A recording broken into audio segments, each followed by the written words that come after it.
goes for the return. It's Neymar! Oh, 1-0 Brazil! Brazil জাতীয় দলে Neymar জুনিয়রকে শেষ দেখা গিয়েছিল 2023 সালের মার্চ মাসে। সেই ম্যাচের পর হঠাৎ ইনজুরি, অস্ত্রোপচার আর মাসের পর মাস মাঠের বাইরে থাকেন তিনি। অনেকেই ভেবেছিলেন এই বুঝি নেইমারের কেরিয়ার শেষ। একদিকে সমর্থকদের হতাশা, অন্যদিকে হেটার্সদের সন্দেহ। সব মিলিয়ে নেইমারের কেরিয়ার নিয়ে তৈরি হয়েছিল নানা প্রশ্ন। কিন্তু সময় বদলেছে।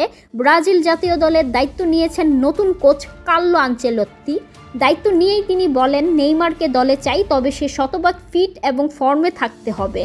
কোচের এই বার্তাকে নেইমার নিয়েছেন আত্মচ্যালেঞ্জ হিসেবে, নিজেকে গড়ে তুলেছেন নতুন করে। নেইমার এখন খেলছেন সান্তোসের হয়ে এবং ধারাবাহিকভাবে ফুল টাইম ম্যাচ খেলছেন। সর্বশেষ ম্যাচেও নেইমার করেন জোড়া গোল। তার খেলায় ফিরে এসেছে পুরনো সেই ছন্দ। শারীরিকভাবে এখন তিনি পুরোপুরি ফিট আর মাঠের পারফরম্যান্সও ঝলক দেখাচ্ছেন। সেপ্টেম্বরে চিলি ও বলিভিয়ার বিপক্ষে ব্রাজিলের দুটি গুরুত্বপূর্ণ ম্যাচ রয়েছে। আন্তর্জাতিক বিভিন্ন নিউজ সূত্র বলছে সেপ্টেম্বরেই ব্রাজিল জাতীয় দলে ডাক পাচ্ছেন নেইমার। 2026 বিশ্বকাপকে সামনে রেখে নেইমারকে কেন্দ্র করেই দল সাজাতে চান কোচ কার্লো আনচেলত্তি।